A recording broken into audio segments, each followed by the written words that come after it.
Be at my side. Light and guard. To light and guard. To rule and guide. To rule and guide. Amen. Amen. The Father, the Son, and of the Holy Spirit. Amen. Ayan, manatili po na kayong nakatayo lahat. Magandang araw mga bata. Magandang araw din po. Ayan, tayo ay magbatian gamit ng kanta. Shimo, shimo, la, la, hello, hello, kamusta ka? Ayan, naiintindihan ba? Opo. Ngayon ay simulan na natin. Moshi, moshi, hola, hola, hello, hello, kamusta ka? Moshi, moshi, hola, hola, hello, hello, kamusta ka? Moshi, hola, hello, kamusta ka? Ayan, mahusay mga bata. Ngayon, bago kayo umupo, at bago tayo magsimula sa ating magdaling class, tayo ay maawit ulit ng isang musika, pinamagatang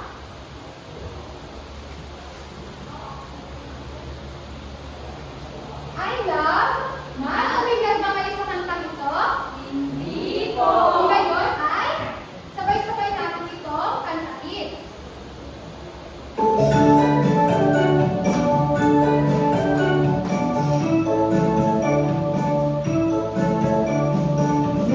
Mathematics, mathematics, kay sayang matuto. Kay sarap mag-aral, maglaro't pumilang. I love math, I love math.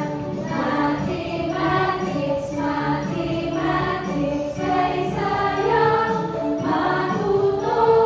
Kay sarap mag-aral, maglaro't pumilang. I love math, I love math. Mahusay mga bata, maaari na kayong buko. Bago ang lahat, nais munang malaman ng teacher kung may lumipat ba sa ating klase ngayong araw. Tingnan ng tangin yung mga katabi kung nandito silang lahat ngayon. Ayan. May lumipat ba sa ating klase ngayong araw? Wala po. Mabuti kung gano'n, ang ginagagalak kong makita kayong lahat ngayong araw. Ngayon naman, syempre, may inihanda kami dito isang maganda at isang misteryosong bagay na inyo lamang makukuha kapag kayo ay naging aktibo sa ating aralin ngayong araw. Ang bata na magiging mabait at masiglang pakikilahok sa ating aralin ay makakapunan nito. Gusto mo ba yun? Opo. Ngayon ay may inihanda kami ulit dito isang gawain na tiyak ay inyong magugustuhan. Sino rito ang gusto ulit umawit at sumayaw? Kami po. Kung ngayon, tumayo na tayo lahat at tayo ay awit at sasayaw ng musika pinamagatang mga masasayang movies.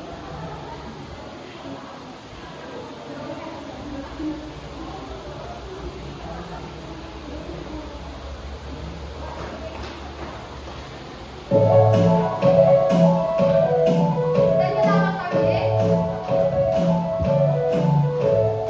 Ano ba ang hugis nito? Ano ba ang hugis nito? Paikot-ikot walang katapusan. Ang tawag ko dito ay bilog. Paikot-ikot walang katapusan. Ang tawag ko dito ay bilog. Ano ba ang hugis nito? Ano ba ang hugis nito? Apat na din, parehas ang sukat. Ang tawag ko dito ay parang sukat. Apat na din, parehas ang sukat. Ang tawag ko dito parang sukat. Ano ba ang hugis nito? Ano ba ang hugis nito? Tatlo ang sulot, pati ay binigyan. Ang tawag ko dito, katsulot. Tatlo ang sulot, pati ay binigyan. Ang tawag ko dito, katsulot. Ano ba ang hugis nito? Ano ba ang hugis nito? Apat na dilig, mahabang maiksi. Ang tawag ko dito, parihaba. Apat na dilig, mahabang maiksi. Ang tawag ko dito, parihaba.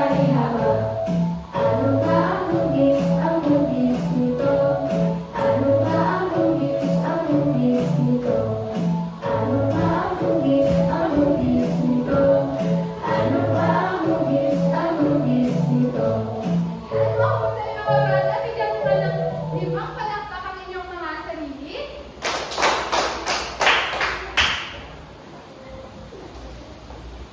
Ngayon naman, bago tayo umako sa ating masayang aralin, tayo muna ay magbabalik-aral. Ano na nga ulit ang ating aralin kahapon? Kayla? Kalahati at isang kapat ko ng buong mundo. Tama! Ang ating napag-aralan kahapon ay isang buo, kalahati, at sangkapat. Ngayon naman, magpapakita ako ng larawan at tutukuyin ninyo kung ito ba ay isang buo, kalahati, at sangkapat.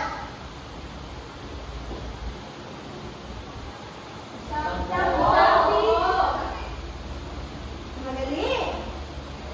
Kalahating pizza! Mahusay! Sangkapat ng pizza! Mahusay mga bata! Mukhang madami kayong natutunan sa ating napag-aralan kahapon. At dahil dyan, handa na kayo para sa susunod na aralin. Ngayon naman, meron ako dito isang bagay. Ano kaya ito? Bahay. Tama, ito ay isang bahay. Lahat ba kayo ay nakakita na ng bahay? Kung gayon, ano ang kadalasan niyong nakikita mula sa labas ng isang bahay gaya na lamang nito? Valerie? Pinto po, teacher. Magaling! Bukod sa pinto, ano pa? Kurt? Bintana po. Ayan, bukod sa pinto at bintana, ano-ano pang mga bagay ang nakikita niyo mula sa labas ng bahay? At Gina? Kubok po. Magaling! Ngayon naman, lahat ba kayo ay nakapasok na sa loob ng isang bahay? Kung gano'n, ano-ano namang mga bagay ang nakikita ninyo mula sa loob ng isang bahay? Benedict? Orasan po. Magaling! Ano pa? Kayla? Lamesa po. Magaling ngayon bukod sa orasan at lamesa, ano-ano pang mga bagay ang nakikita ninyo mula sa loob ng isang bahay? Juliet? TV po. Magaling mukhang lahat kayo ay maalam sa mga bagay na nakikita sa loob at sa labas ng isang bahay. Ngayon, kung kahapon, napag-aralan natin ang kalahati at sangkapat ng isang bagay, ngayong araw ay mapag-aaralan naman natin ang mga hugis ng mga bagay na nakikita ninyo sa inyong mga paligid, lalo na sa inyong mga bahay. Handa na ba kayo? Kung gayon, tignan ninyo ang mga nasa larawan nito. Ano-anong mga bagay ang nakikita ninyo mula sa mga larawan? Ikaw, Kurt? Ang mga bagay na nakikita ko po sa larawan ay orasan, bintana, TV at hangin. Magaling! Ngayon naman, ang mga bagay ba na ito ay nakikita nyo sa inyong mga bahay? Ngayon, ano naman ang napapansin ninyo mula sa mga bagay na ito? Valerie? Ang mga bagay po na nasa larawan ay magkakaibang hugis. Magaling! Ang mga bagay na ito ay magkakaibang hugis. Ngayon naman, ano-ano namang mga hugis ang nakikita ninyo mula sa mga bagay na ito? Juliet?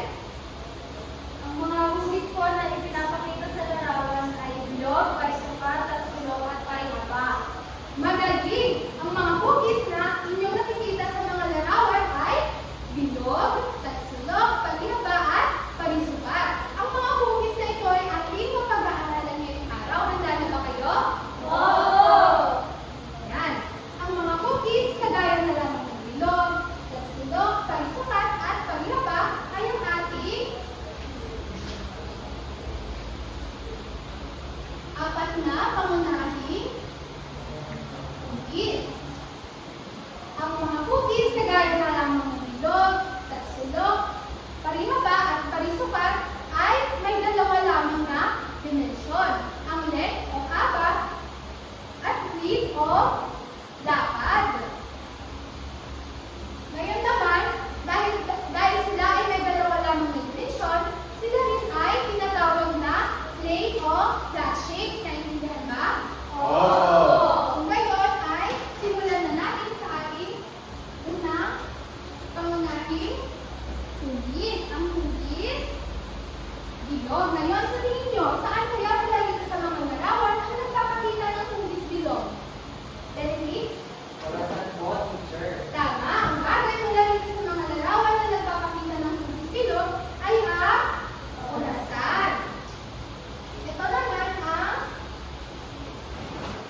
ito ay walang sulong at wala rin itong gilid. Ang isa pang halimbawa ng bilog bukod sa orasan ay plato. Ang plato ay wala rin sulong at wala rin itong gilid. Naintindihan ba? Opo!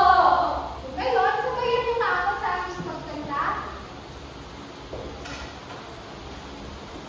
Ang orasan at plato ay hugis bilog, hugis bilog, hugis bilog. Ang orasan at plato ay hugis bilog, hugis bilog. Ano na nga ulit ang hugis ng orasan at plato?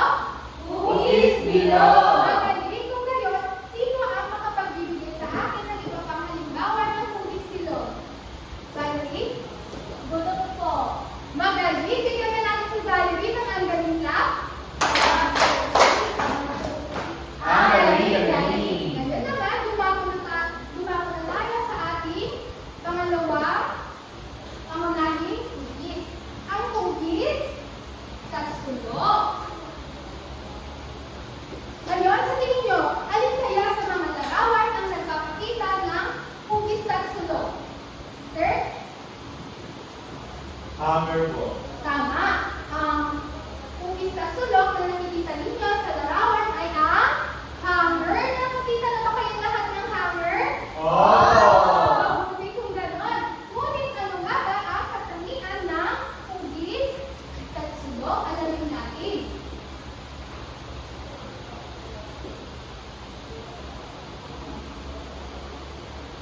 Basahin na ng sabay-sabay.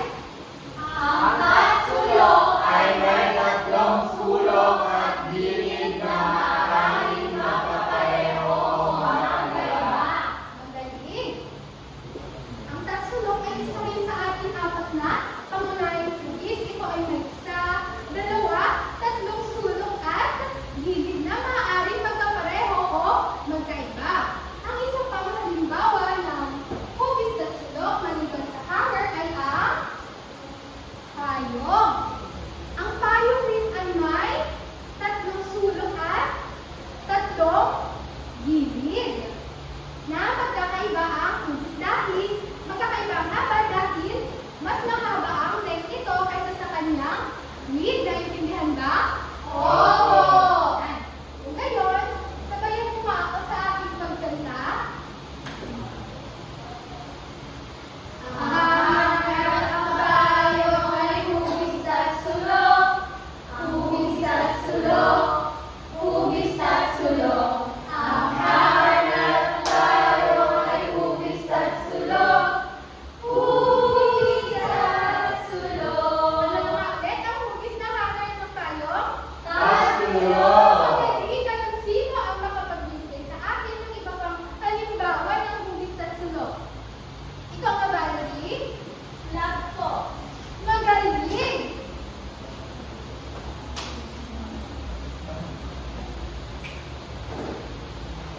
Ngayon naman, ang pangatlong pangunahing hugis natin ay hugis palisukat. Saan kaya dito ang nagpapakita ng hugis palisukat? Julian? TV po. Ay, Ako po, bintana ako po. Tama. Sa larawan, ang nagpapakita ng hugis palisukat ay ang bintana. Nakita niyo ba kayo ng bintana? Opo. Magaling! Ngayon, ano nga ba ang katangian ng hugis palisukat? Pakibasa nga ng sabay-sabay. Ang palisukat ay may apat na magkapareho at magkasukat na gilid. Magaling! Ang palisukat ay ikatlo sa ating apat na pangunahing hugis. Ito ay may isa, dalawa, tatlo, apat na gilid na magkakapareho at magkakasukat. Hindi tulad ng sa tatsulok. Naiintindihan ba? Opo. Ang isa pang halimbawa ng hugis tatsulok bukod sa bintana ay hugis palisukat bukod sa bintana ay unan. Ayan.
Blackboard po.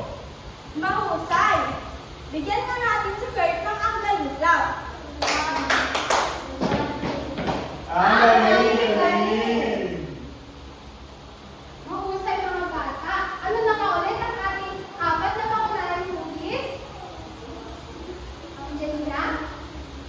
Bilog, tatsulok, palisukat at sayara. Mahusay mga bata. At dahil dyan, alam ko handa na rin kayo para sa ating unang aktibidad.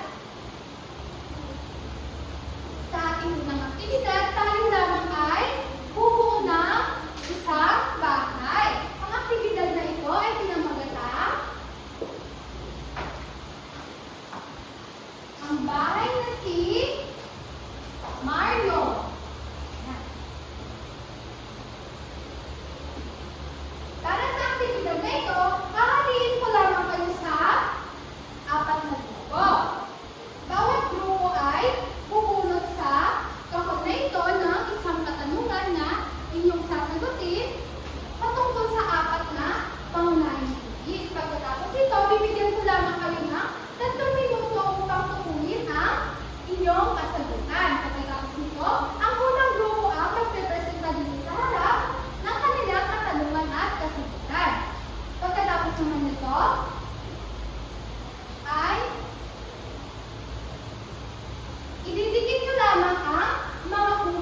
Ano pang lahat ay tapos na sa pagsagot? Handa na ba kayong ipresenta ang inyong napunang mga tanungan at kasagutan?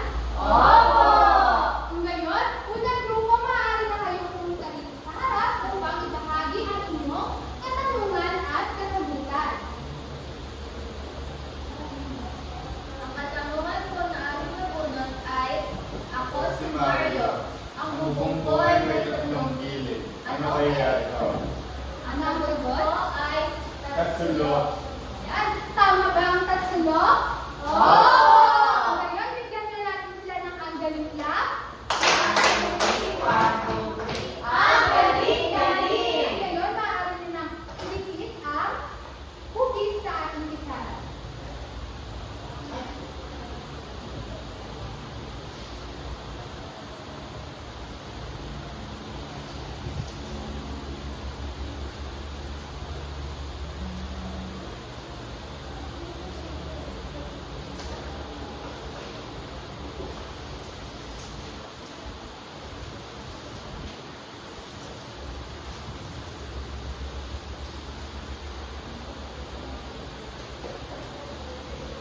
Ang magaling unang grupo, maaari na kayo pumunta sa inyong mga upuan. Ngayon, ano na nga ulit ang hugis na idinitik ng unang grupo?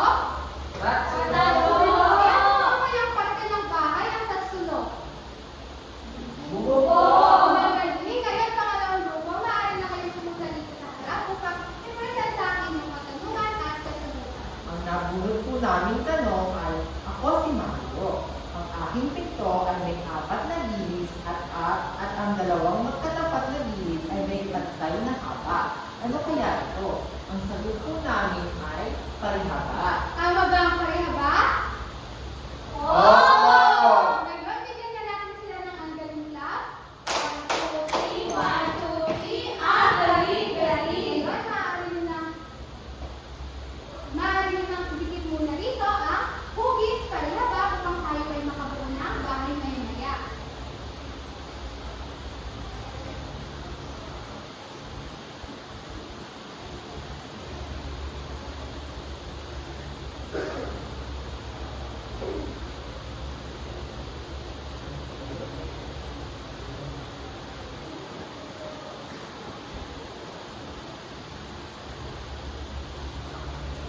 Ayan.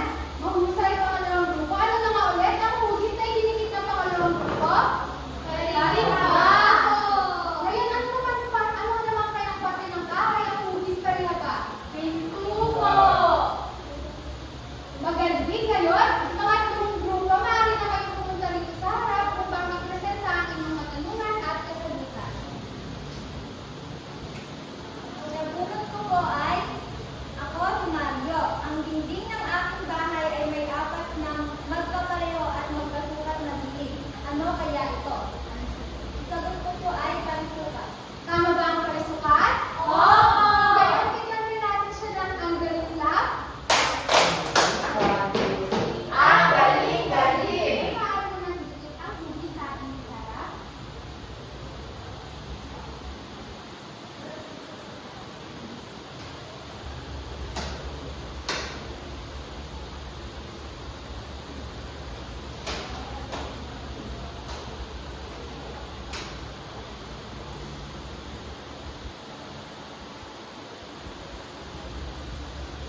Ayan, malapit lang. Makumpleto ang bahay ni Mario. Ni Mario. Ngayon naman, panghuling grupo, maaari na kayong pumunta din sa harap upang ibahagi ang inyong nabunot na katanungan at kasagutan. Ako si Mario. Ang aking gitara ay walang sulok at gilid. Ano kaya ito? Anong sagot? Gilid po.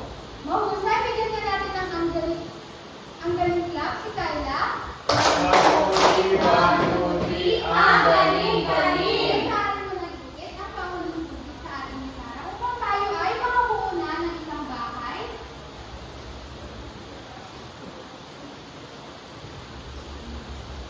Magaling! Narito naman po. Ano na nga ulit ang binigit ng panghuling grupo?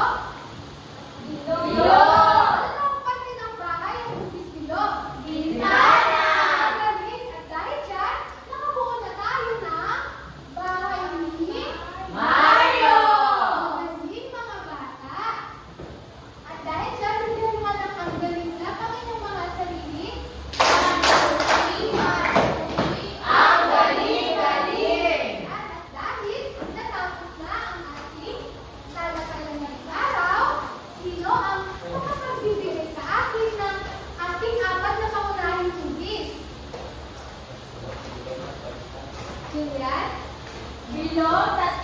parisukat at parihaba.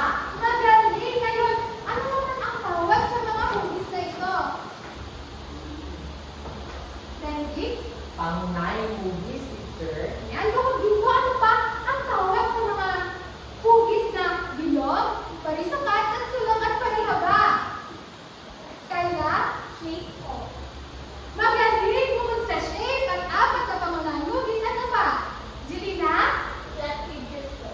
Magaling ang tawag sa mga hugis na ito ay plane of flat figures. Kaya, bakit kaya sila tinatawag na plane of flat figures? Julian? Dahil sila po ay may dalawang dimensyon, ang height at width. Magaling dahil sila ay may dalawa lamang na dimensyon. Ngayon, isa-isa naman natin ilarawan ang apat na pangunahing hugis. Benedict, paano mo bang ilarawan ng hugis bilog? Ang bilog po ay walang sulok at walang higit. Ngayon, magbigay ka nga ng isang halimbawa ng hugis bilog. Take po, teacher. Magaling! Ngayon, sino naman ang makapaglalarawan ng hugis tatsulok? Placido? Ang tatsulok po ay may tatlong gilid at tatlong kanto, guro. Magaling ngayon, magbigay ka nga ng isang halimbawa ng hugis tatsulok. Bubong po ng bahay, guro. Magaling ngayon, Valerie, maaari mo bang ilarawan ng hugis palusukan? Ang parisukat po ay may apat na magkakasukat na gilid. Magaling ngayon, magbigay ka nga ng isang pang halimbawa ng hugis palusukan. Panyo po. Mahusay. Ngayon, sino naman ang makapaglalarawan ng hugis parihaba? Christine? Ang parihaba po ay may apat din pong gilid. Magkakapantay lang po ang magkaharapang gilid. Mahusay. Ngayon, magbigay ka nga ng isang pang halimbawa ng hugis parihaba. Eraser po, guro. Magaling. Ngayon naman, bigyan ko nga ng 5 palakpak ang inyong mga sarili. Mukhang marami kayong natutunan mula sa ating ating ngayong araw. Alam niyo na kung ang ating apat na pangunahing hugis at natutukoy niyo na rin ang mga hugis sa mga bagay sa inyo, mga paligid. Kaya naman, dahil dyan, anong kumanda na kayo para sa ating pangalawa at pangatlong aktibidad? Handa na ba kayo lahat? Oo! Ngayon ay simulan na natin ang ating ikalawa aktibidad. Ang ating ikalawang aktibidad ay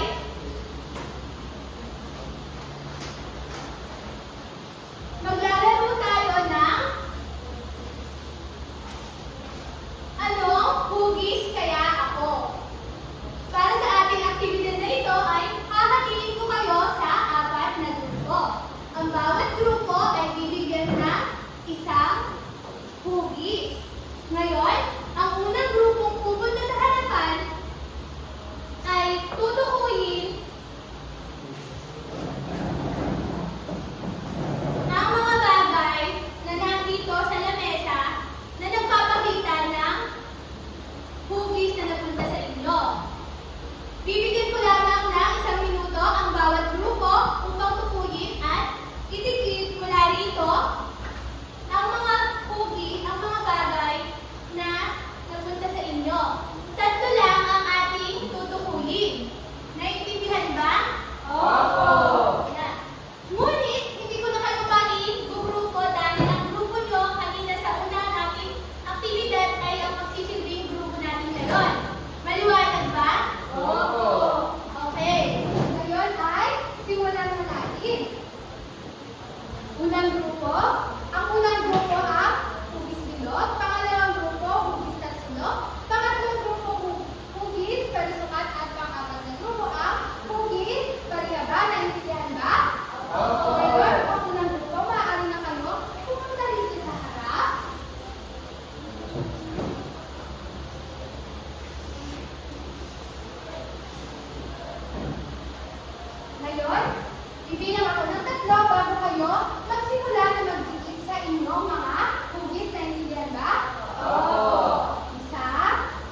pumili ng mga bagay na inyong inuulit.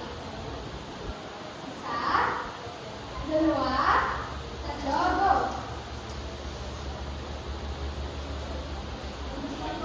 Ayan! Natapos na ang ikatlong grupo ang kanilang pagtitigil sa loob lamang ng 5 segundo. Ngayon pa ang huling grupo, maaari ka lang pumunta rito sa harap upang makukunin ang mga bagay ayon sa iyong bibilang lamang ako ng 3. 1, 2, 3, go!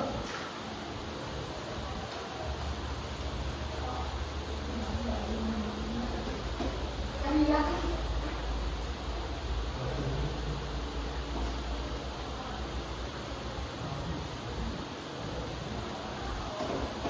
Ayan, natapos ni Placido ang kanyang pagtigil sa loob lamang ng 15 seconds. Ngayon naman, isa-isa natin tignan kung tama ba ang mga idinitin sa inyong mga hugis. Una ay ang hugis bilog. Ano ang unang bagay na idinitin ng unang grupo? Salamin! Ito ba ay hugis bilog? Opo! Magaling, pangalawa na ito. Orasan! Ang orasan ba ay hugis bilog? Opo! At ano ito? Lamesa! Ang lamesa ba nito ay hugis bilog? Opo! Magaling, bigyan na natin ng angguling lang ang unang grupo. Ang galing-galing! Isunod naman natin ang ikalawang grupo. Ang grupo ng mga tagsulok. Ano ang unang inilagay ng pangalawang grupo? Lagayan po ng Laman.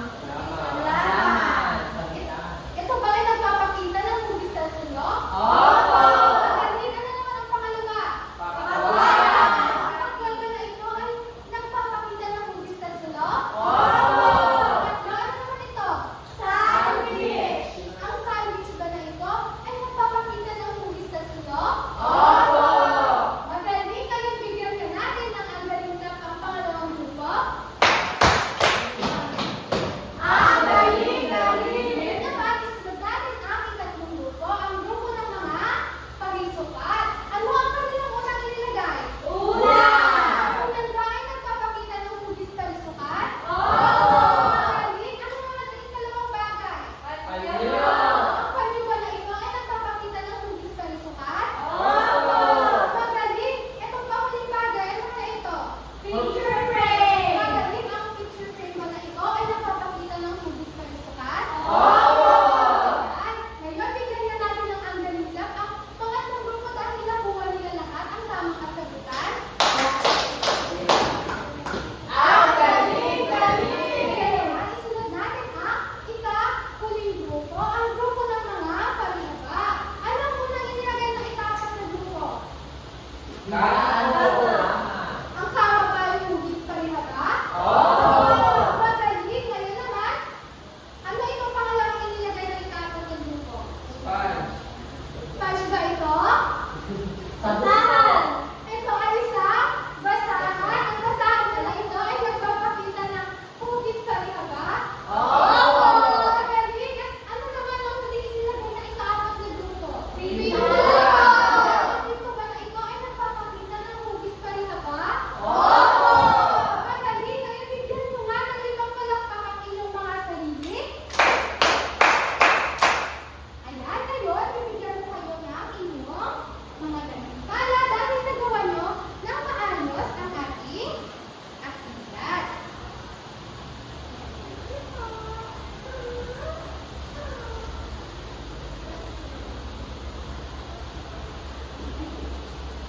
Ayan, ngayon, para naman sa ating huling gawain, kayo lamang ay magsasagot sa isang worksheet. Ang worksheet na ito ay nagdala ng dalawang gawain. Para sa inyong unang gawain, ang dapat nyo lamang gawin ay lagyan nyo ng check ang mga bagay na nagpapakita ng apat na pangunahing hugis at isulat sa tabi nito kung anong hugis ang ipinapakita ng bawat bagay. Ngayon naman, lagyan nyo lamang ng X ang mga bagay na hindi nagpapakita ng pangunahing hugis. Naintindihan ba?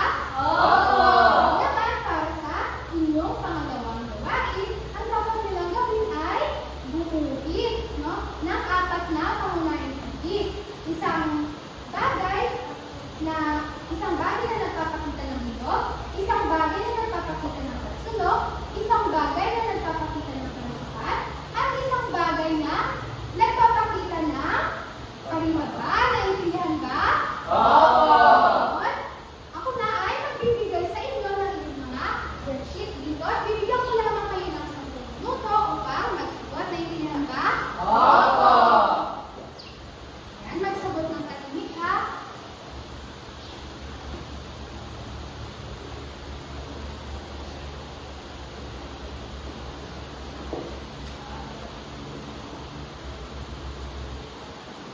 Yan, maaari na kayo magsagot lahat. Meron naman kayo 10 minuto at huwag mag-iingay habang nagsasagot.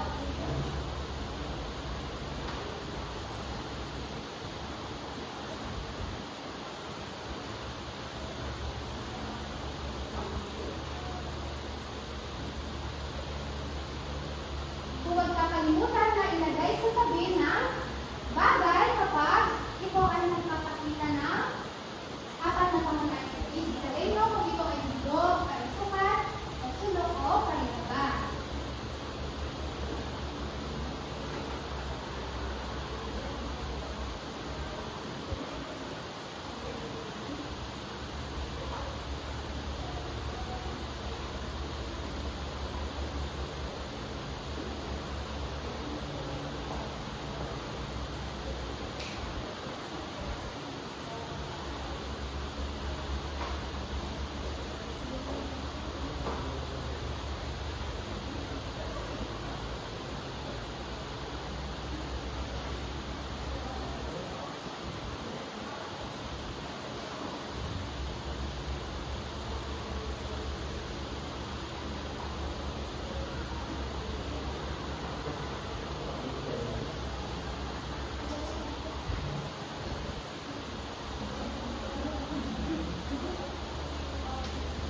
Lagyan mo kung ito ay kalusukan, kalimaba, bilog o pagsulok.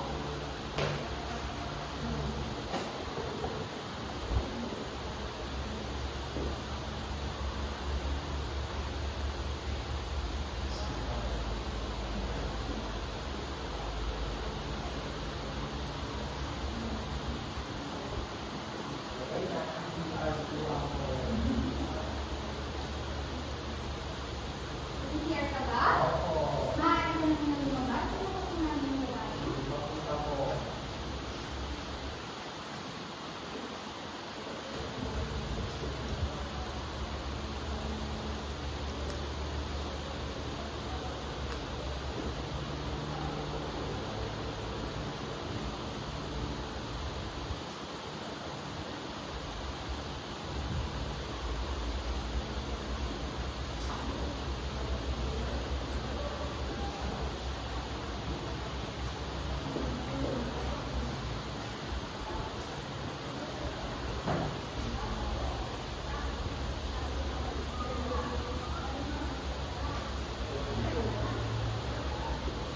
Yan lang ang pagkakapang ng mga oras.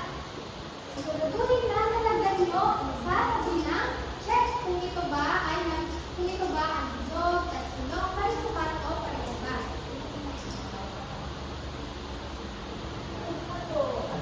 Gusto na? Opo. Takpan muna ng papel. Antayin muna natin sila matapos.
si Teacher Divine At